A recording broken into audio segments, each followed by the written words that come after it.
Good morning. Good morning. Good morning. Welcome to our podcast. This is Talk to Them. My name is Kennitha Wade. I'm one of your hosts. And I'm Renauda Mitchell, also one of your hosts. And today we are going to just have a conversation. Mm-hmm. Again, we had a guest and something came up. So it's just us, which is just fine. Right. Because we do just fine on this. I think we do. So we wanted to kind of continue a conversation we had from the last episode. And last week we shared that I got to meet a family member of mine that happened to be a friend of Renauda's. Mm-hmm. And it just reminded me about a topic that I talk about often, which is kind of knowing your family. So we're going to talk about that. We're going to talk about maintaining friendships as adults and what things that looks to do. like. Mm-hmm. What else?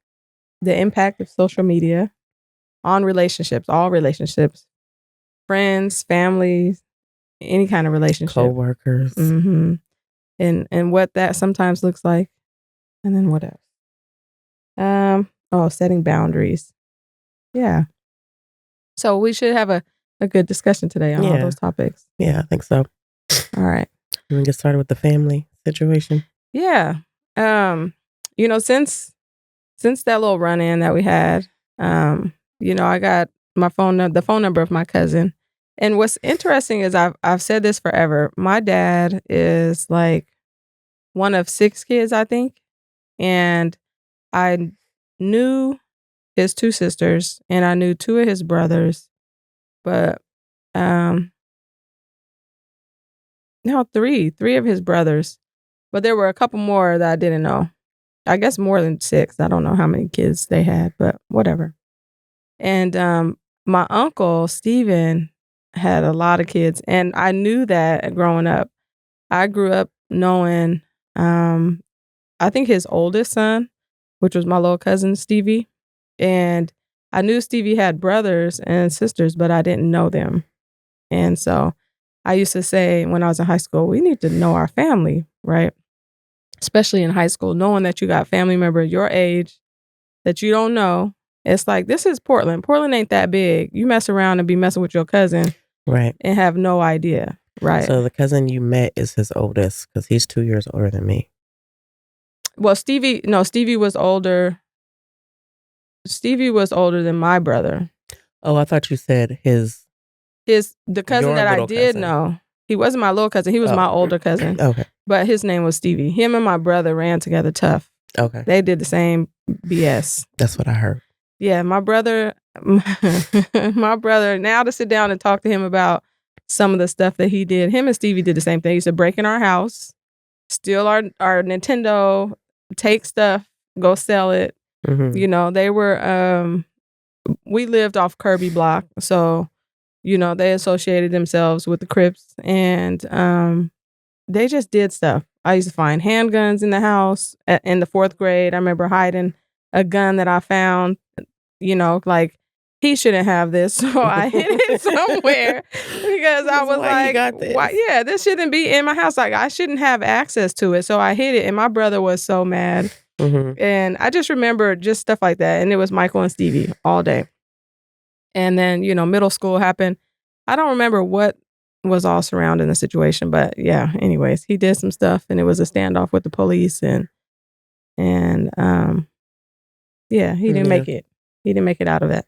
And so after that, I don't remember meeting any more of Uncle Stephen's kids. Mm-hmm. And so just knowing, I don't know how many he had or whatever, but it was interesting running into him because I was like, we were introducing ourselves and I'm not even registering his face yet when he asked me my name and he cocked his head to the side like, hold on, Kennitha. And it's like, you got an Uncle Stephen? Or he said, do you know Stephen Gillespie? And I said, yeah, that's my uncle. And he was like, that's my dad. I said, that's crazy. You got his whole face. Mm-hmm. He looked he had glasses like on him at first, though. Yeah, but he looked like Uncle Stephen. Yeah. He just looked like Uncle Stephen. So anyway, I just think it's important. I think we forget sometimes how important it is to make sure our kids know our family, right? I'm going to tell you even deeper than that. Not even deeper than that, but just as deep, but I feel like deeper because it's a little more closely related. Mm-hmm. growing up and my dad not being involved in my life and not knowing my brother. We are Mhm. 8 days shy of being a year apart, you know what I'm Mhm. saying? So, I was always like, I knew I had a brother named Dion, so I was not messing with anybody named Dion. Mhm. If it was your middle name, first name, last name, nickname, I can't do it because I had no idea what he looked like. I didn't know if he was light skinned, dark skinned, short, tall, skinny, fat, muscular. Mhm. I had no idea what he looked like. If he was bald, had curly hair, like I had no reference. And not knowing what his mom looked like, and he could look just like my dad, which he does. Um, or he could look like anything, you know what I'm saying? He might come out looking just like his mom, which he does look like his mom too, but, um, me and my brother my dad's kids are kids that when we are by our moms, we look just like our moms. When we're by him, you're like, "Oh, yeah, that's your dad." Mhm. But I just, like, that's not okay to like, yeah, you should know who your cousins are, but you should definitely know who your siblings are. Like, Mhm. my daughter's not around all her siblings, but she knows everybody's name Mhm. because we're not gonna play those games. Mhm. You know what I'm saying? Male or female, because you don't know who gonna end up doing what later on in life. But she may not know what everybody look like, but she knows everybody's name, and almost everybody has a unique name. Mhm. So it's just a little easier for her. It's weird because my dad asked me to look for my brother a while ago, and when he finally figured out, oh, he goes by Gates and not, this other last name that he had or Washington or whatever that he was, my dad was throwing out all kinds of names. But anyway, he did not know how many Dion Gates exist in the world. And I ended up becoming friends with this random dude in Mississippi named Dion Gates because like I'll show you the picture, but he don't look like my brother, but he kind of fit the description. It's weird. They're about the same color, about the same height. They don't look alike, but if somebody said Dion and they're like, oh, he looked different, but Mhm. like it's weird. And then I finally, cause my dad was like, I think he's down south in Mississippi. That's where his mom is. And I was like, okay, so that's where I was looking, which is not where his mom is. Um, but it's just a bunch of misinformation. But I say all that to say, like, had I not known his name, anything could have been different. Mhm. Like back in the day, you don't know, like that's scary and that's weird. So it is very important to, if you can introduce your kids to their Mhm. people, um, and we still need to know our people. Like I'm single, I need to know my people. And growing up when we would be like, oh, I'm talking to this person, my grandma would be like, what's they mom and daddy's name? Mhm. For several reasons. For one, you want to make sure you're not related, but then also my grandma had a bad habit of being like, there was this guy I wasn't talking to him like that. We were just friends. Mhm. But she's like, ooh, you better not have no babies with him. I said, what? She said, he ugly, the mama ugly, the daddy ugly, the kid. I was like, Granny, you can't say that. She said, I'm just saying, we don't have no ugly babies, and that family full of ugly people. Oh, Don't Lord. you bring no ugly baby home. That's Okay. so rude. Hey. But it was mainly to make sure that we're not, because our family is large, my grandma, her siblings, and then they cousins, and we all stay connected. And even though they say, oh, the bloodline thins out, we don't play them games. Mhm. Just like even people that aren't blood related, but I still call you my cousin, you my cousin. We don't play those games. Mhm. So it's important. Very, very, very important. Unless you want some genetically, um, you know, some genetic misfirings going on. Well, I think that's where family reunions come in handy, right? Yeah. Continuing to make sure you get all your family together to spend time together. And I think, it doesn't have to be like huge events, but at least your immediate family and invite friends and other family and get Yeah. people to just come out. In the summer and in the winter, those are the two main times that people choose to do that. And I think that will help in that situation because the kids grow up knowing whoever they saw at that family event Mhm. when they was growing up every year, that's family, Right. you know? And I think for when I was younger, we didn't do as many like big family reunions, but we did a lot of chartering buses and going to the beach and Mhm. just random. "Hey, we going to the park, grab a blanket, bring some stuff," and it'd be a large number of us. It wasn't a plan. It wasn't like, "Oh, we have to have this Mhm. thing," which is why when we started hanging out and, like, when hanging out with Ari, it reminded me of that. We all like to do that. "Hey, let's get together and, just Just it do ain't gotta be something. nothing big." Mm-mm. So, I don't know. I think I might propose that to on the opposite years that we don't do the family reunion because it's every other year.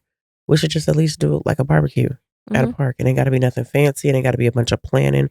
Mm-mm. My family, we do committees and all, like, it's real deep, like, Mhm. um, which helps it stay organized, but for the interim, doing just like a barbecue, hey, just pull up, bring something to put on the grill, bring a side. If you can't afford it, that's fine, but if you can, bring something so we can have enough to feed everybody and Mhm. just hang out for a couple hours. It ain't gotta be nothing big, but Right.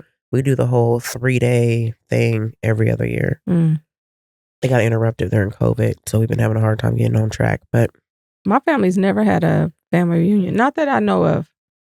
As a kid, I remember going to California one time. I met my grandfather, and and then he passed, I think, a couple of years later. But that's the only time we ever traveled to go see family. Otherwise, we would just saw family, aunts and uncles. But my life was a little different. I grew up in foster care. I grew up always somewhere else, right? In other mhm, people's families, pretty much. To where being close, my family has never been really close. Even now, we're not really close. It's interesting when I talk to G about family and his idea of family, and then I think about the dynamics of my family. It's like it's way different. yeah. Yeah, but I think it's valuable. It should be that way. Yeah, we used to be a lot closer, but after certain people started passing away, Mhm. um, we got a little more separated, but I still think it's possible, to get that back. Um, I just think that we need to make sure that our kids value family the way that we used to value family. Not that Mhm. we don't value it anymore, but the older you get, life starts to happen Mhm. and you get busy. You got kids and you got jobs and we do all this extra stuff and um I would make time to make sure that we pulled up to something, but there's not the same people planning. I feel like it was easier. I feel like the bigger our family gets through the generations, maybe that's why it feels like it's a little harder to do. But I don't know. I think it is important to, like, it was a big deal to be like, oh, that's my cousin. Mhm. That's da da da. That was a real huge deal. Now the kids were like, yeah, that's my cousin. But like we was used to be pumped, like that's my cousin. Da da da da. Slumber parties and just at each other's houses all summer for no Mhm. reason. And I didn't have a lot of, like, growing up when I was younger, I didn't have a whole bunch of extra friends because I You had had so your many cousins. cousins, I didn't have a Mhm. need. I remember this dude that I used to work with, and one of my managers he asked me that one time, and I was like, "Yeah, no, I had a few friends, but mainly I hang out with my cousins." He's like, "Oh, that's sad." And I was like, "Sad?" And I'm like, and so this is when I didn't know too much about, how white people do stuff. But I was like, "Do y'all not hang out with y'all cousins like that?" Like, yeah, I had friends, but there was not a need to go out and make sure I had a whole bunch of friends because I was always around my cousins. Mhm. Like, growing up, Kim was my best friend because we were basically like sisters, even though we were first cousins. We did everything together, Mhm. mostly everything together. Um, you know what I'm saying? Like, so it was weird to me that he was like, "That's sad." I'm like, "Why would it be sad to hang out with my family?" Right. Like, it's weird that you think that's sad. Mhm. But that's another story. I feel like he had an issue with me, but I was just like, that stuck out to me as being so weird. Mhm. Yeah. Well, I hope that I mean, it's also different when you have children that aren't yours. Like, I have my Yeah, sister's kids I raised. I've had 3 of them, and my eyes are just watering mine today. I don't too, know like why. majorly.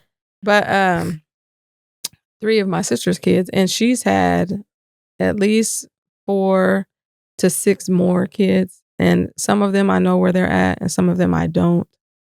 And they're not all the same age, of course, 'cause, she didn't have no twins or anything, but they are a year to a couple years apart, and so I try to make time to get those kids over so that they can all be around each other because those are their siblings, right? But it's difficult trying to just manage. We Yeah. already got a balance of work, life, kids, and extracurricular things. Like trying to also fit in other people's lives and children from other homes in which, they're doing their own thing as Mhm. well. It's like ain't nobody got time to figure that all out. Especially when a lot of those kids are adults, like a lot of Donald's most of Donald's siblings are adults Mhm. now and in different places doing different things. And, um, depending on what you got going on, depends on whether or not, you can be around. And, excuse Bless me. you. Thank you. He has a younger sister, and for whatever the reason, her father does not like me. I think he must have been given or painted some picture about me because I've never met this man and he can't stand me.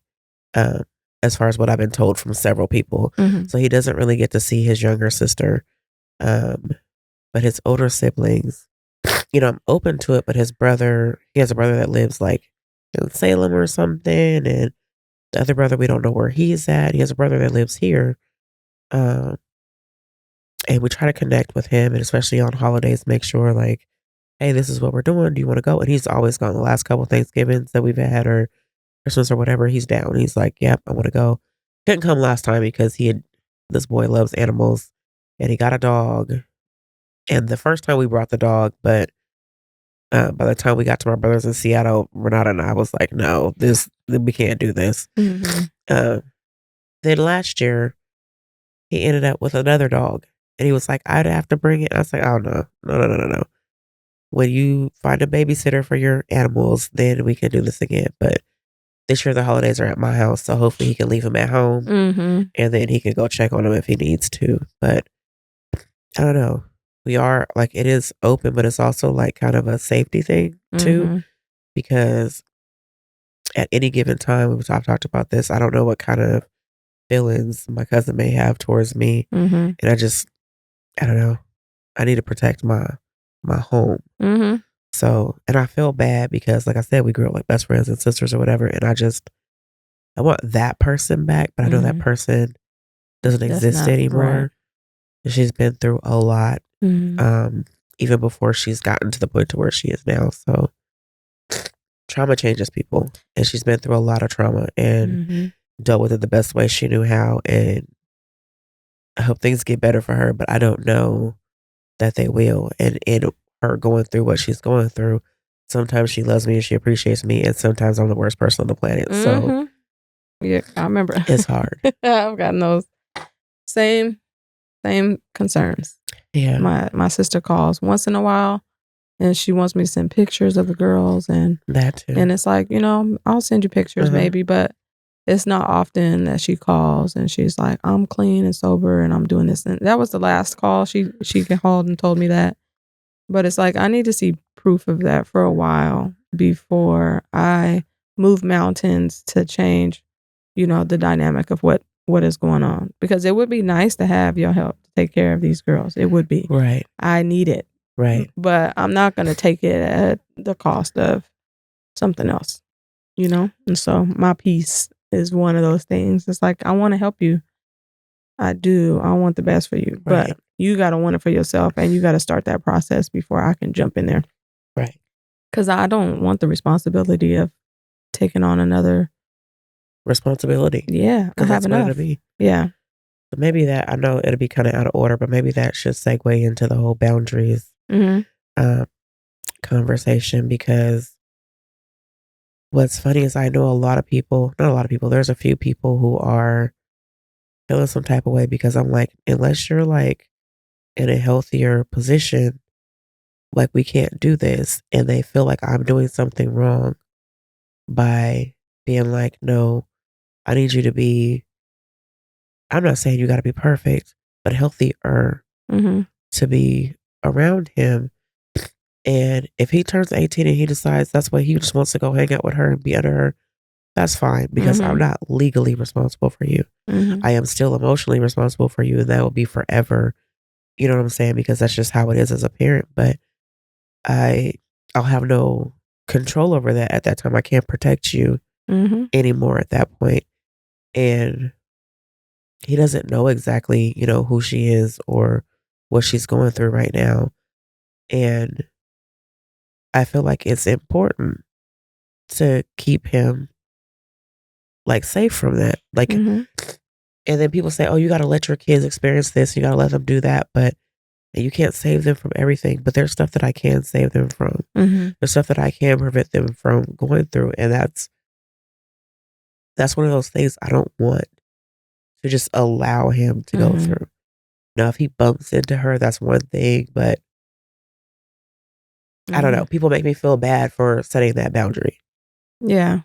Well, yeah. That's some people think that us trying to control them or trying to protect them is us trying to control them, I guess. Right, And it's like, no, I don't want to set them up for failure. right, And I think about the mental state of the kid at the time, like my right. oldest kid when she was with us. Now she's found out who her biological father is. He is in her life, and I don't see or hear from her ever, right? Okay, And that's totally fine. It's a choice of hers, and I'll check in once in a while. She might respond, but I'm like, I just stepped in for a minute to take care of the responsibility of trying to catch you up where you needed to be in life get and you out to providing be an for adult. you. Yeah, Yeah, and that's it. What you choose to do after that is your choice. I'm not going to hold you here.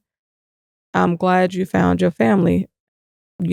Hopefully that works out. Hopefully yeah, they treat you right. Hopefully it's nothing bad or uh-huh, negative. I don't know the people. And but her mom, she'll call me if her mom is calling her or trying to get in contact with her, and it's like you're taking a chance when I don't know what to expect from her. I don't know where right, she's at. I don't know if that's a okay thing or not. Is she trying to use you? It's possible. right, Just know that. You know what I mean? right, Don't yeah, fall for the okey doke. Don't You got to protect yourself. But no, putting that on them at some point, it's like you have to think about this. I've uh-huh, told you about this, and now I can't make the decisions for you anymore. right, Right. But just hoping that we get them to that age where all those lessons that we try to instill make sense, yeah, and then they're using that. And it is interesting when our kids grow up. You hear all these stories. Like I used to hear from people who didn't know this was my kid. uh-huh. Like, oh, that's your son? Oh, he's so respectful. Or oh, he saw this and he saw that. It's like, well, I'm glad that they carry that outside the house because sometimes you'd be wondering. Yeah, It's like I be telling you, boy, I don't think you listen. What do you but be doing? what I've heard from so I used to have a time, right, when they was littler and, um, trying to get Donald acclimated into the house, and Renata's adjusting because now there's another person in the house, even though she Mm-hmm. wasn't tripping. Mm-hmm. I asked her, I'm like, "You want a brother?" She's like, "Yeah." You know what I'm saying? Renata's never cared, the more the merrier. Um, How old was but she though? she was 2 turning 3, Okay. but she's always her whole life she's had older siblings, so she doesn't care. She's never really been an only child. She was just an only child at home. Um, so I'm sorry, I'm sniffing, like, I just my nose is running trying to run. Um, but, so she was like, "Yeah, live-in brother?" Like, "Dope, sure. Yeah, let's do it." Mm-hmm. Um, and so, with my job at the time, there was, um, like, parenting groups you can join, and I was like, "I want all the support and making sure that I'm doing things properly." You know how, like, our brains work. I wanna do this, and I wanna do that, and all this stuff, and it was offered.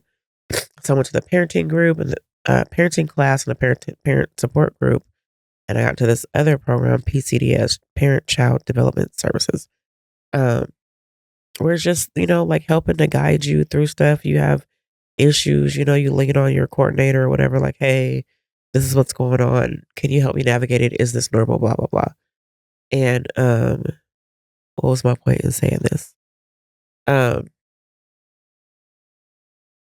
oh my God, it was something you said about, oh, so I remember being like, I don't understand why my kids act a complete and total fool with me. Mm-hmm. Then they go outside and people are like, your kids are so nice. They're so polite. They Mhm. cleaned up after themselves. And I'm like, who are They these do? children? I don't even know these kids. And she said, basically, like the psychology ish, like, don't quote me or sue me or nothing.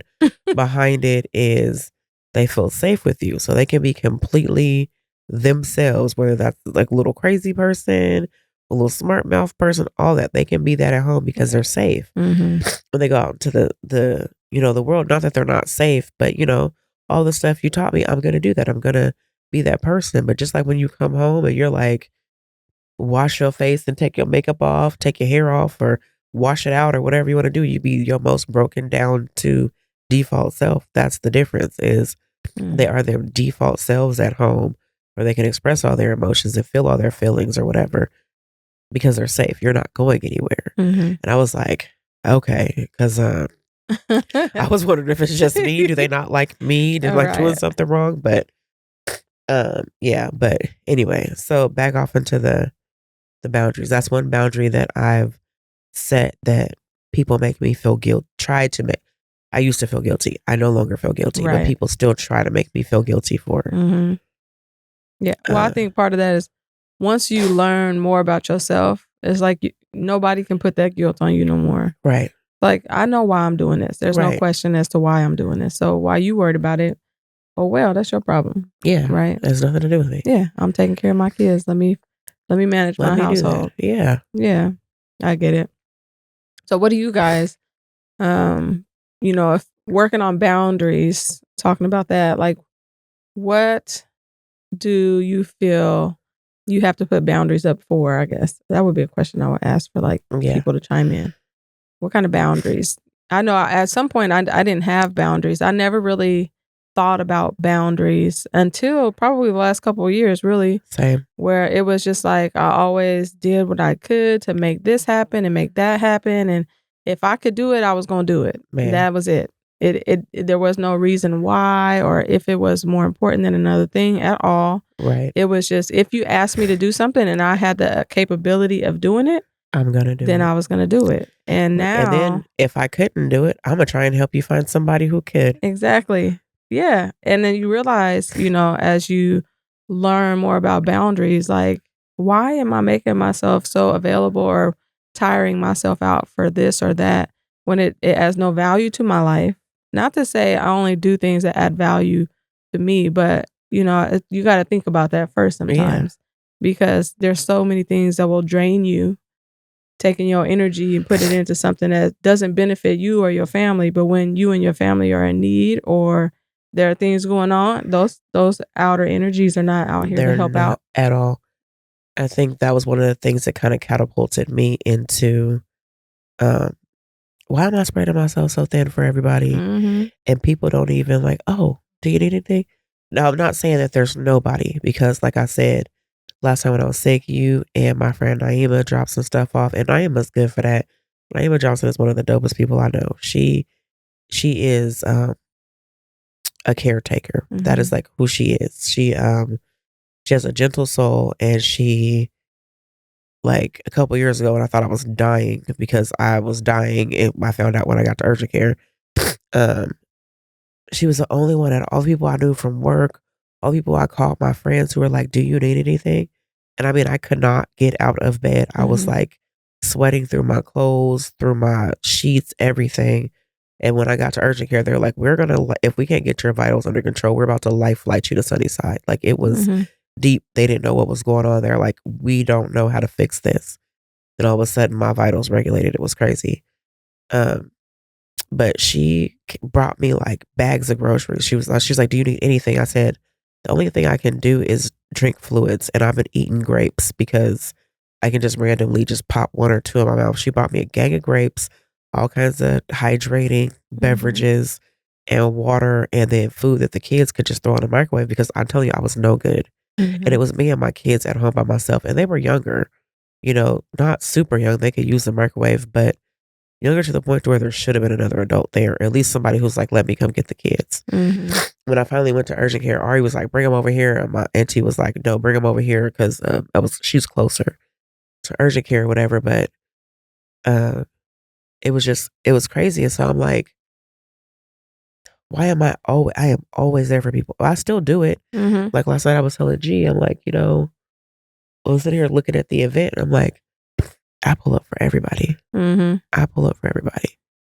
And, we were having a conversation. I won't go deep off into it. Mhm. But I'm sure you know like why we were having that conversation. But I'm like, I pull up for everybody. And because I want to though. Mhm. Not I don't like I've definitely been more in that space where I'm not doing anything that I don't want to do. Mhm. Like except for go to work. And it's not because that has nothing to do with my job.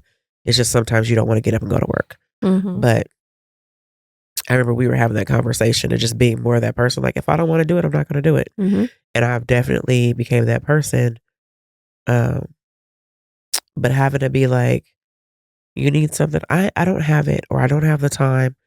I've been telling people a lot. I don't have the capacity for that Mhm. because it's the truth. Mhm. And then I used to think, and people still think that if you're not doing something, then you can be doing this. Mhm.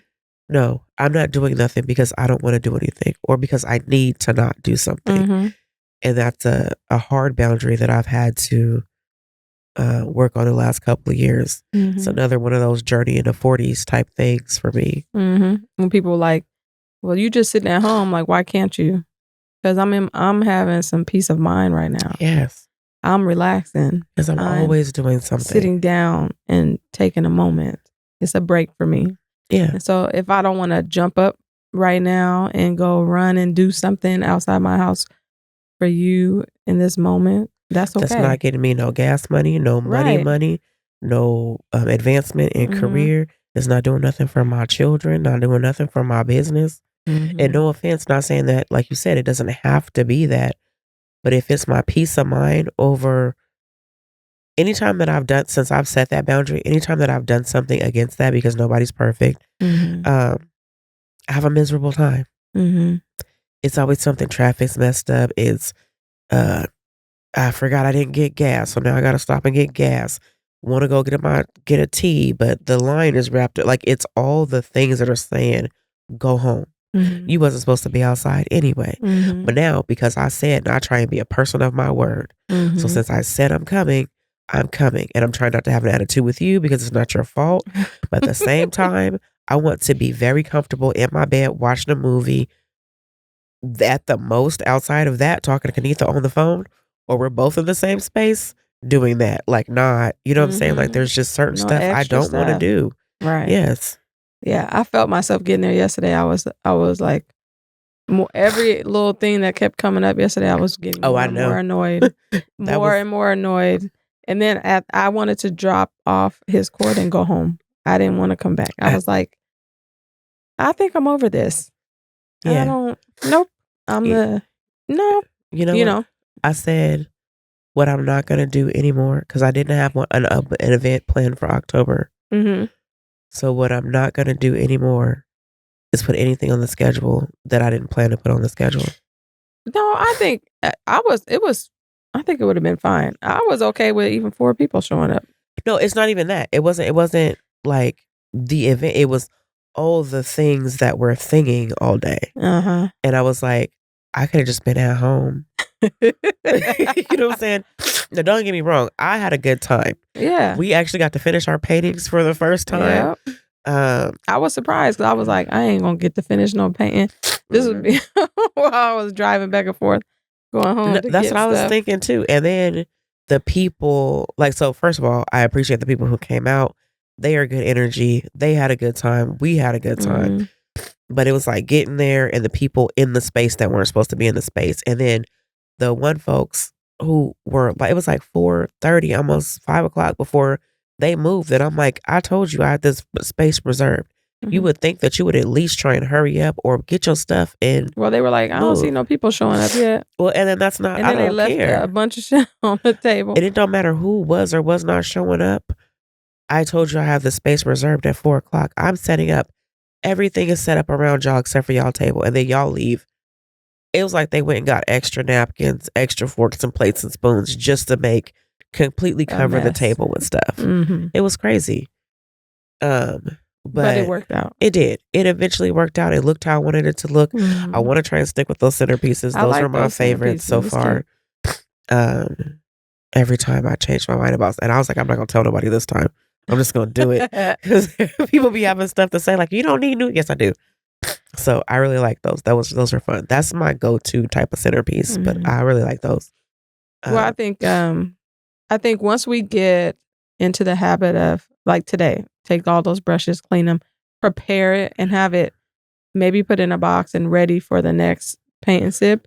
That nobody's having to gather anything at the last second, and nobody's having to run out and grab things because we can't find this and that. Like we just need to put it in a spot. Prepare it the next day, clean it, get it ready, put it in a spot, and then there's no question, of all these last. We just have to prepare. I think better. That was I was just like, you ain't been home, you ain't had no sleep. Now you ain't got your computer. If I would have known this before I left the house, you would have just grabbed it. Yeah. Eventually, I didn't. I ran out of gas, and I was just like, oh no. Like, oh my gosh. So that's what I'm talking about. All the things that we're thinking because so annoying. That was not originally an event. But I'm glad we did it. Yeah. Because then the other lady that was there, not the one who had you draw the hair, the face, but the other one, she's new to Portland. So this was her first time being able to do a paint and sip. And this is her first paint and sip. So she was like, I had a good time. I'll be at the next one. Then I think we just need to come up with a regular thing. And once we get all that other stuff, just have it available. Just prepare it, get it ready. Yeah. Putting on the paint sip won't feel like a chore. I know. And I think anytime you're putting on a show of any variety, it takes a couple times to work out all the kinks. And I feel like we're there. And that's what I was trying to do with the tub that I had, was have everything, organized and put to the side. I'm telling you, I still can't find that bags. I feel like, or that box or whatever it was. It was one of those, it was a smaller box. It has all the stuff from the last one that was used. So I'm wondering if either it didn't come out that car, but I think it did. It did. Or like, I know but it wasn't, because I wouldn't help her take everything that didn't belong in there out. Yeah. So I'm confused. I wonder if maybe it never went in that car and it's somehow got tossed in the. We'll see. But either way, so I'll replace those brushes. It's fine. But we'll just order some online. Yeah, I had a good time. I was just,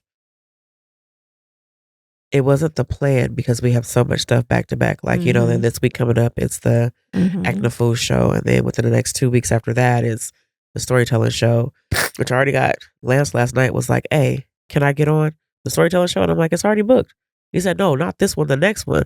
I was like, okay. And I said, so I put it on him. I was like, you got a comedian to do it with you? I said, because it's teams. And he said, oh, okay. Well, I'll take Dooley. He said, oh, no, wait, he's hosting. I said, no, he hosted this one. You don't have to host the next one. Right. And he was like, okay, bet. And I was like, dang, now I got to find so that's two people. So the calendar, we got to get on the calendar. I mean, we got to get, I printed out a calendar and I should have brought it out. Well, and then I have a calendar. I'll share the storytelling calendar with you. Yeah, but we just need to put it all on one big calendar. Yeah, so that we know. You know what? We need a collective calendar. Yeah. Like the collective, how you would call it. And just put a calendar like that, because I have several different calendars on one calendar. But if we just do the collective calendar and put everything in there, then that'll be. We can do that. Google or something. Yeah. Well, that's what I'm talking about. We're figuring it out. Yeah. I mean, it's getting worked out. It takes time. Like, we never did this before, and then this was the third one, fourth one? Fourth one. I got so many canvases. Last night, I was like looking at all the canvases, they're just building up. And I'm like, dang, I have prepared a lot of canvases. And each show, I prepare some more. And so I'm thinking if I just stick to preparing 14 new canvases for every time and just keep the old ones in rotation or something, or maybe 20. But I don't want to keep adding to. I'm looking at all these canvases like, okay, they need to go. Yeah. I mean, but I think it's nice to have a good rotation. Obviously the first couple ones there was a theme. This one didn't really have a theme, which I liked that a little better. After doing ones that were specifically themed, right? It was 90s, and then it was all the other ones were grown and sexy, and then this one gave a little bit more of a variety. mostly due to not little Tyler's auntie, great aunt, being like, "Where's the bowl of fruit?" Oh She my was god, just y'all, not she was like looking at all the canvases I had out there because it was a '90s theme, so it was right. '90s artists, and so I just had pictures of artists and Yeah, we groups. put together some pictures and was like, "Yeah, "Here, that's the '90s." paint Yeah. this," and she was like, "I don't want none of these people don't pay my bills," and I was like, "Oh, okay, my bad." Like, I just prepared canvases for the theme, but Right. I was like, "Well, I do have some of the old canvases in my car. I can go see what might fit what you want to do." She was like, "You ain't got a bowl of fruit?" I was like, Like, "Oh, no. no. No. Nah, didn't think about that." So, I found one that had a flower. It was a woman sitting in a flower, but it was less about the person and more about the whole picture. Yeah. The flower kinda took away. It's like, "You ain't gotta focus on the details of a face. I think Do what that's you want." probably the most popular, um I think that's the one you like the most. no, it was painted twice last night. 2 That one? people had it last night, the lady on the flower, I've painted it. It's been painted at every paint and sip. Eh, literally every paint and sip, that one's been Oh, painted. That one and then the pumps, which I find funny that more guys, I feel like, have painted the the pumps than I guess that's ladies. something I want advice from. Like, what do people I mean, when it's just not necessarily a theme, like, what do people really want to paint? I just find random But I don't things even and think recreate it's that canvas. I think if we just consider people like Tyler's aunt, Uh-huh. I think we'll be fine because everybody else seems to find something that they're Right. and it's not like, "Oh, well, I guess I'll do this one." It's like, "I don't know if I wanna do this one, or this one," and they be Right. sitting there really having a conversation, asking questions. That's one of my favorite parts is, like, they're sitting there It's like, like, "Oh, "Ooh, I but I like like this this one." one." Yeah. Like, "This one, I like her lips," or I like this one's hair, but I can't decide." And then the fact that you do, like which I love, you'll do, like, the same picture with variations of hair or Uh-huh. outfits or whatever, and they be like, "Ah." Like, I love Well, that. 'cause I I love try to watching people do consider that. that. I'm like, I know everybody ain't got an afro. Everybody ain't got long, curly, wavy hair. Yeah. Everybody, everybody got something different. Yeah. And so that's why sometimes I had a canvas last night that I prepared, and it was just a woman kinda sitting on her knees, but she didn't have a head, right? And I left it like that on purpose because I wanted somebody to create what it is you want her to look like. Like, I just try to appease everybody, but I'm like, I don't want to put something on there and then somebody get it like, but I don't want her hair to be this way. I want it to be another way. Mhm. Or I don't want her to look this way. I want her to look another way. It's like I want to leave it up to you. You as an artist, like you might not have drawn it, but you get to fill Kennitha, it in. Kennitha, you are an artist. Some of us just come to paint between the lines. I see that. She was like, I need you to draw me a face though. And I was like, but I wanted you to make the face. Like you could just make it. She was like, no, here, let me show you what I want. Okay, I'll just put this on your canvas real quick and you can do the rest. That's why I did it in pencil. And Yeah. sometimes I'll do that. I'll do an outline and I might do some detail in pencil and that Mhm. makes it optional. If you Right. want to do this, then keep these lines Like if you want to the change lady it. on the flower, there was one that had like kind of a petal in front of her face. Mm-hmm. And somebody was like, "Well, what is this?" And I said, "Well, I think that's there in pencil in case you want to do the petal there instead Mm-hmm. of the details in the face, or you can just do the Do the face." face. And they're like, "Oh, okay." And I'm like, Mm-hmm. "Yeah, because some people don't want to try and get in there and do the face. So the petal going in front of her face, which I thought was dope, by the way, Mm-hmm. um, It's just an just kind of option. takes, that away or whatever." And Mm-hmm. they're like, "Oh, like I think they're like this is really like artsy for real." And like I would have painted that woman just like it was. I like when she was asking me, and I was like, "Well, if it was me, I would just paint a big afro, and then I'd do like a little bump for the nose, and Mm-hmm. then a couple little red bumps for the lips." Mm-hmm. And you're not really seeing her face, maybe a little bit of here for those of Mm-hmm. us who got big foreheads. Mhm. But like, and she was like, what it was is she was super nervous and she didn't want to mess it up. And then she ended up painting like the dopest It was painting out of dope. everybody. Like she did the little gold, and I kept being like, why she keep coming back for yellow? And it's like because she did She did a the yeah. sun looking thing, and then the goldish behind. I was like, She okay. had a little light coming She from was behind really her. excited. She was really happy about her painting. She should have been. It looked really good. Yeah, it I was think good. next one we're gonna do the best painting and do a prize for it because that would have been prize worthy. Yeah. So come, y'all check it out when Yes, we we have our have a sipping good paints. time. We have a good time. I'm gonna get on the calendar and just make a monthly at this point because Mhm. it's getting We can find a weekend that makes sense and just do it that weekend every month well if we it'll be can. it'll be the last weekend of the month depending on holidays. Okay. Uh, So because I don't want it to be on maybe the last Saturday of first the or month. third. Yeah, last Saturday of the month. Okay. At O'Deer's. Just gotta make sure that it's We just check, yeah. confirm the dates. And even if it's not O'Deer's, it might be at Norma Jean's. You know what I'm Okay. saying? We might, venue hop Mhm. because at Norma Jean's I can eat.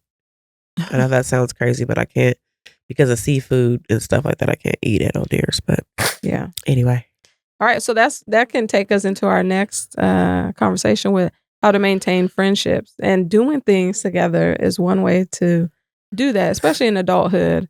This week, my best friend, who we've been best friends since like fourth grade, and there's a whole group of us, but I think ultimately she was just, I don't know, the one that for me, we always was at, it was always Kennitha and Ebony. It was always Kennitha, Ebony, Shonda, and Brandy, but it was always Kennitha and Ebony. And so, as we've become adults and I move further away and our lives separate more and more, we see each other less and less, which is interesting because we both are hairstylists. We worked in a salon together. We went to elementary school, middle school, high school. Our careers, we worked in the same places. We both worked at the bank. We both worked at the hair salon, and we both worked at SEI. And so so, y'all was like best friends for real. Like y'all yeah, did all the best friend stuff. yes. And now that I think once I joined the trades, I moved away from doing some of those same things, and we're not necessarily in the same space. But I I say that to say one thing, it's easy to forget to invest in your friendships. Yes. Right? Because you get so busy with taking care of your family and the work-life balance that you already got to figure out. We sometimes let those things go like they're not as important as the family or the relationship or whatever. Mm-hmm. But you got to invest in those too. That's been my longest relationship. Like, she's my best friend and it's not that type of relationship, but it's a very valuable relationship. Mm-hmm. She's been there through any other relationship I've ever had. And so this week, she called. I don't know what is wrong with my face today, but she called and was like, I'm going here for happy hour. And a bunch of us just showed up. And I was like, well, that's something that we need to do. Mm-hmm. Just when we have an opportunity, just present it. Mm-hmm. I think sometimes we just like, no, I know they're busy, so I don't even bother asking. And it's like, we got to stop doing that.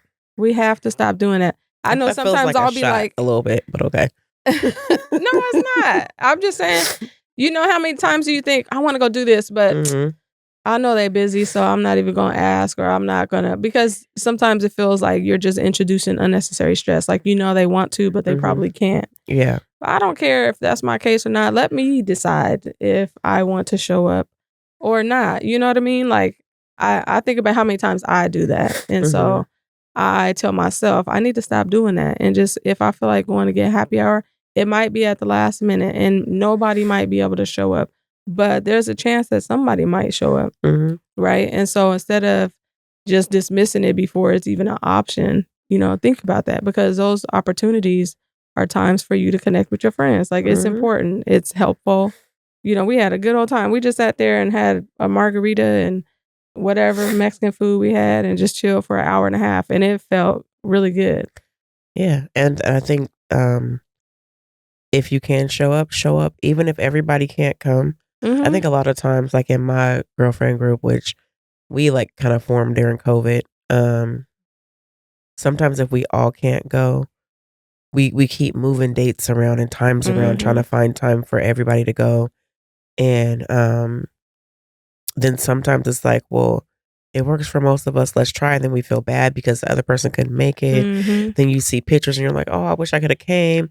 There's all different types of reasons why, but I feel like if the opportunity pops up and you can make it, just go. Whether it's 2 of y'all or 12 of y'all. Oh, well. And then Um, the reason why I said that feels like a shot is because I do that too, right? Like, and I just did it was not this weekend, weekend before, where I made up my mind that everybody was too busy to help me.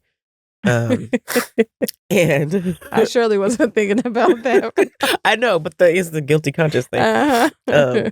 So what happened is, I was moving and I had somebody who was like, "I'm just gonna help you move." Da da da da. And I said, "Okay." Then a bunch of random stuff happened, and I couldn't get a hold of them because of technical difficulties on my end. And then and we were supposed to be doing this between like 6 and 8 o'clock in the morning because they had other stuff to do throughout their day. Right? There was a whole plan. They had a whole workday situation going on, or volunteer day, whatever. And so, because that time had elapsed, I was like, well, forget it. I'm just gonna figure out how I'm gonna do this myself. And I didn't call Kennitha. I didn't call G. I didn't call my friend who was gonna help me. There's a lot of people like sitting here now, like there's a lot of people I could have called. But in my head, I was like, it's last minute. People are probably on with their day. Who wants to spend their Saturday morning helping somebody move? Like all this stuff. And I was like, me and my son got this. We can figure it out. Renata can get the small stuff. Me and Donald can get the other stuff. And when I'm talking about other stuff, I'm talking about like heavy ass dressers, my deep freezer, like my beds aren't heavy, but they're awkward, like all this stuff. But we was gonna figure it out. And my son was like, okay, mom, we got this. And then like I'll step back. The reason why I do that is because again, being somebody who is recovering from overextending myself, I don't want to ask people to do something that they may not want to do, but they're gonna do it. Um and then I'd feel bad, right? Or um since my mom passed, my grandma passed, my grandpa passed, like there's nobody, and I don't mean this as in currently, but the track record has been there's nobody who's been there solidly for me unconditionally in the manner in which I am for other people, and for different reasons. Some people, they're just shitty people, and some people, they have a lot going on, and which is understandable. So I don't want to just be interrupting people, and I don't know why in my head people don't want to or wouldn't want to, or why I feel like, no, I'm not going to do that. But that's where I was, right? And as I'm sitting here looking at all this stuff, trying to figure out how we really about to do this, because yes, my son is strong, but I've been in a couple car accidents and my back is bad. So, um, my friend calls me finally, like not finally calls me. My friend called me a few times, but I was finally able to see it because my phones were in the U-Haul. Like, what's going on? Why haven't you sent the address? Da da da da, and just started going. And I'm like, at this point, I don't have the capacity. I just start crying. I was like, listen, this is what's going on. This is why I thought this, and this. And I'm like, I thought you were on with your day because we were supposed to do this, and then you were supposed to go on with your day. And he was like, why are you crying? Just send the address. And I was overwhelmed and stressed out. And he was like, talking mess, like, in a loving way, but like, you did this to yourself. You stressed yourself out for no reason. Mhm. And he's like, well, what about your friend? She wouldn't help you. And I was like, I didn't call her. He's like, well, what about her husband, your other friend? And I was like, I didn't call him either. And he said, why are you sitting here going through this? I'm like, I don't. And I'm telling you, I was just overwhelmed and literally did it to myself though. But I didn't want to hear none of that he was talking about. I was like, I'm not going to have this conversation with you. And he's like, oh no, we're going to have this conversation because you did this to yourself unnecessarily. Your day didn't start how you wanted it to. And you just started spiraling by yourself. You didn't reach out. He's like, you are not by yourself. And I was like, so, you just have to sit there in that. And it's like, you're right. You're right. Like, okay. And it's like, and I'm still sitting here talking to you and you still have not sent the address. And I was like, okay. So I sent the address, and then I realized in that conversation, like, dang, Kennitha kept saying, do you need anything? Do you need any help with anything? And I'm like, no, I got it. Da, da, da, da. Facts. She told me no. They're just gonna do it. No, this person's gonna do it. It's like, okay, maybe you want the privacy. I don't know. Maybe you just wanna get it done and you don't want to bother nobody. I get that. But we're here to help you. You don't have to I do it know. yourself. And then she tells me, Then she told G that I moved, and I was like, "Ooh." I was Oh my God, so funny. I was like, Renata moved? He said, she moved. I was like, yeah. He said, I didn't know that. But his tone told me he felt some kind of way. And I was like, oh, okay, well, I'm just gonna move on. And so I told her, I told G that you moved, and he said he didn't know you was moving. I was like, "Ooh." And I said, I think he might feel some kind of way. He But didn't hear that from you. when they're a married couple, they're supposed to be one, right? So you tell one, you tell the other. Do you know how many people be thinking that? People be like, I thought y'all was coming. I told G. And I was like, You told just G. because you told G something don't mean Kennitha knows. We are not in each other's brain. And then, I think a lot of the times we forget. Mhm. It's like we just expect we know what's on each other's mind, and we can read minds, and you know what I know, right? And a lot of times we have no idea.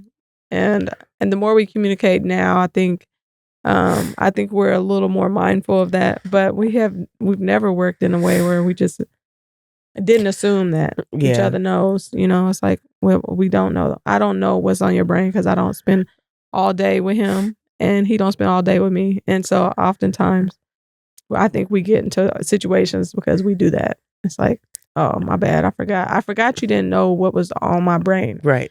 Because you're supposed to be my other half. Right. Like, but you spend all them hours out there, and I spend all them hours over here. Mm-hmm. And I don't know what you're doing over there. It was funny because I called him. I said, "So I moved." He's like, "I heard through the grapevine." And I'm like, "Kennitha's the grapevine?" And he was like, "Yeah." And he said, "Shoot the address." And I was like, okay. Like, I've been in this space. Then as I'm telling G, I'm like, I don't think I told my brother I moved. And so I was like, "Hey, so I moved." And the reason I text is not that I'm minimizing my brother. He hates the phone. And if you call him, he will legit let it go to voicemail and then text you what's up. So if I need to talk to him, I have to be like, I need to talk to you. It's too much to text about. I'm gonna call you. I'm gonna say what I need to say, and then we can hang up and text about it. But yeah. And then like when I was telling G, he was like, "Why didn't you tell me you moved? Or you were moving?" I said, "Well, it literally just became official." And then even outside of that, like we haven't talked like that. And he was like, "No, we talked." And I was like, "Yeah, but not like in conversations where stuff. that would come up." We were talking about all the Business. shows, kind of like I don't even think we really done check-ins like that. It's been more like in the middle of me doing something, I'm like, I have a phone call I need to make. But in the middle of doing stuff, I'd be like, "Hey, I have these these quick questions, blah blah blah," and then he'd be like, "Okay," and he'd respond. This is how she remembers things. That's probably a really important phone call too. It's a hella important phone call. Just came across her mind. Like, oh yeah, ooh, I gotta do something soon. Because it was a number that he sent me, and I was like, I haven't done that yet. Okay. But yeah, it was just like that's how I tend to isolate myself in things, in situations, and where hyper independency shows up due to like trauma and past experiences and stuff like that. And I'm trying so hard to come out of that. Like I feel like I'm doing better, but in situations like that, I am quick to be like if I have to walk this refrigerator on my back down the street, then that's what I'm gonna do. Instead of being like, "Oh, Kennitha got a truck."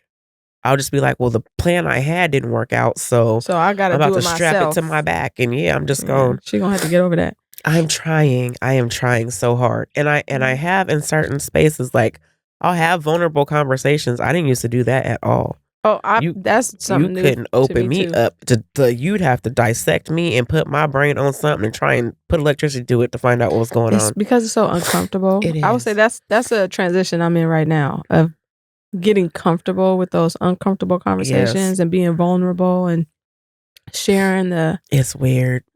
It's so weird. I'm trying. It's challenging. I feel like it's easy to do with my daughter. Mm-hmm. But outside of that, like I'll be like, "So I gotta say something." Mm-hmm. Because I don't want it to always be that I express those or any type of feeling or whatever when it's exploding out of me because of anger or sadness or whatever. Like I need to be able to be like, in this moment, I don't like this, or in this moment, I'm feeling this, or good or bad, because it was the same thing. Even with good feelings, I'm like Mhm. I was telling my friend, like I can't express how I'm feeling because I don't want to feel like I'm doing too much, Mhm. because I've been made to feel in the past in situations where it's supposed to be okay to express I like you or I love you or whatever, been Mhm. made to feel like, oh, it's not like that, or but it is like that, but you're afraid to tap into you and Mhm. express yourself. So you're trying to make me Put it feel on bad me. about expressing Right. myself. And then they circle Or back and you they'll be not like, serious about this and you just, you know, I think that's or you playing yeah. like you're not serious. And then when I'm like, okay, bet. Because people don't like when I'm like, okay, bet. Um, Now you want to come back around and be like, no, I didn't know how to say it, or I didn't know how to, oh no, it's too late. Because when I said it, or when I was expressing it, or I'm trying to spend time or do this or do that, it was too much Mhm. because you didn't know what you wanted. You didn't know what to do with that. Mhm. So now you trying to make me feel some type of way.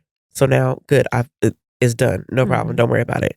Now you want to, Come anyway, back like, right? yeah. My So, bad. Anyway. but I'm I'm working on all that. I'm working on not being so um hyper independent, Mhm. because that has been a survival skill of mine, Mhm.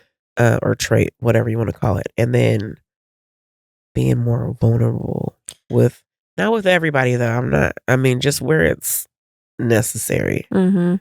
I feel like as I've been exploring the more vulnerable piece, I've been more emotional, Yeah, and I'm like, I don't like all this crying and shit. Like, I just don't. I don't Nobody wants either. it doesn't make sense to me. Why am I crying about this? I think that has caused me to have more conversations with G recently. It's like when I find myself crying about this, it's like something is, I don't know. I need this to go away though, because Right. it's Stop like the crying. it's What do we okay to do? cry, Kennitha. I'm like, it's not though. It's not. It's not normal to me. It's You not normal. cry I at don't want to do it. necessary This things. doesn't make any sense to me. At why the hell am I crying and feel like a crybaby? But then it's like I must feel some kind of way. So then I have to acknowledge, like, what is Yeah. it that's making me cry? I Yeah. mean, right now I feel some kind of way for whatever reason. My eyes are just watering. Yeah, it's a watery eye day in Portland. Yeah. But no, I feel like that's another reason why we bond, and another reason why people think that we have no emotions or Oh whatever. my gosh. Like, it's not that. It's just I've always felt like, okay, is this worth crying about, or should I just get straight to the solution? Do I need to cry about this? Right. Usually I know I need to cry about something when this hurts. It's like, Mm. okay, I don't know if that's normal for everybody else. I don't know if people cry before this hurts, but Mhm. like if I feel like that's what I think choked up feels like, Mhm. you're experiencing something and it needs to come out. Mhm. But like I started getting better with other people's emotions when I had my daughter, because she's an emotional person. Not like overly emotional, but like when things happen, she cries about it and I'm like, "Why are you crying?" Mhm. And but a lot of it was, I'm asking, "Why are you crying?" Because I'm trying to understand. That's my thing. That's what I do with myself. Is this something to cry about? Am I crying just because like what's happening? Like when I told you I cried the other day, I didn't tell anybody else that. Like Mhm. he knew I cried because we were on the phone and I was trying to hide it from him. But I Mhm. told you I cried. Normally, not only am I not gonna cry, I if ain't I gonna did tell cry, I ain't nobody gonna about tell nobody about it, because ain't nobody gonna find out that I was out here crying. it. And then my friend who's she's a therapist or counselor, therapist. I'm sorry. She's MSW. Don't let me mess up your title. Uh, a couple years ago, she looked at me. She's like, it's okay to cry. And I said, but it's not though. Like, I'm better. I know it's okay to cry. And I've been crying more. That's why I had my whole meltdown or whatever. But Mm, it's still weird to me. it It's is. still like, It's uncomfortable. I'm sitting here crying, and now what? But you know what? After I said everything I needed to say and I cried, I felt so much better. Mhm. I felt so much lighter. Plus, my help was also on the way or whatever. Then I started analyzing, like, I need to call and talk to Kennitha. I need to talk to G. I need to talk to all the people that I shunned the whole time who were trying to help me. And I didn't receive it as help. I received it as like, no, don't go out of your way. I got this. You know what I'm saying? I got issues. I'm working on them though. That's okay. That's all we can do is work on them. It's okay to cry. Yeah. Well, we're gonna save our last topic for the next episode Oh, because we are already. we're over an hour. Oh, And we know you guys like to listen to our voices yes. because we sound so amazing. We do. We Even do. today with my sniffling and whatever, I don't know what's going on. I woke up today just like my eyes won't stop watering. Yeah, me too. My nose is acting like it's gonna run, but it's not running. It's irritating. Well, that's I don't know okay. what to do. So we'll talk about social media and friendships and how that can be affected Yeah, next episode. And maybe we'll have a guest on. Maybe. maybe. We'll see. But if not, you can listen to us again next week. We record on Sundays. I'll just put this information out there Yes. for anybody who's really thinking about maybe joining us on an episode. We record Sunday mornings around between 9 and 10. I think we start typically, and we wrap it up by 11. Yeah. And yeah, so if anybody is interested in sharing their stories, we really would like more people. I know I would want to see more people reach out. I have a lot of people who say, I want to be on the podcast. And then when it comes down to it, they don't show up. And so Yeah. I I just know want a to, lot of our guests recently have had like like serious scheduling conflicts or medical stuff that has prevented them, but also like we really want to um we don't mind sharing our stories and Mhm. our lives and our weeks, but the whole point in talk to them is to talk to you all about your lives and your stories. So um it'd be nice to have somebody. Well, I guess they would be here and we'd be over there from the way it was set up last time, and really talk about um your life and what lessons you have to share or would like to leave with the world, or your piece. It's We both like to listen to people speak about anything really, as long as it's interesting. Mhm. So it'd be great to have some folks on and reach out to through the email or social medias, or flag us down in person. Don't be crazy, but flag us down in person. Yeah, if you're You're like, interested, I'd let like us to know. be I on want to your be on your show. podcast. Okay. We'll Yeah. collect your information. Let's have a conversation. What is it that you would like to share? And let's just Yeah. have a talk so that when we get on the show, we have a plan. But yes, we want to share more voices with Yeah. everybody because I think we all have a valuable life lesson and a story to share. Yeah. Yeah. We're gonna close it out. Oh, our gem of the day. Oh, the gym. I can't close it without that. Okay, I'm gonna do my gem of the day first. It is think about your friendships and invest in them. And it doesn't have to be anything major, but just small gestures of trying to find ways to spend time with your friends is important.